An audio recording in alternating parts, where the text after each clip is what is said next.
Alright, we got a smart robot cleaner here. As you can see, basically it works right out of the box. You just need to insert this part and that will be it. You got one blade here. Alright, have you turn this up, insert the water here and press it.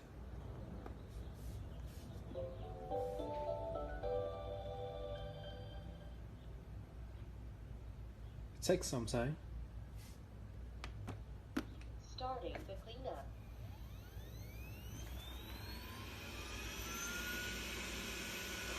It does make some noise, but it's very smart.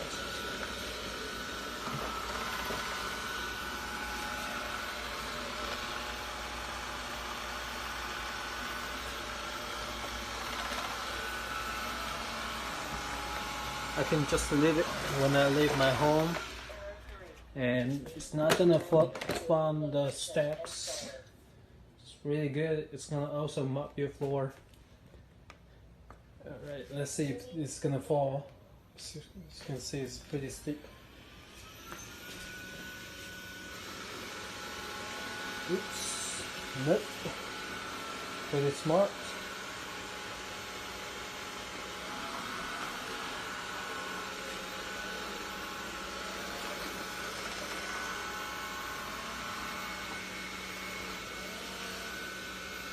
I'm happy with what I got. It cleans really well.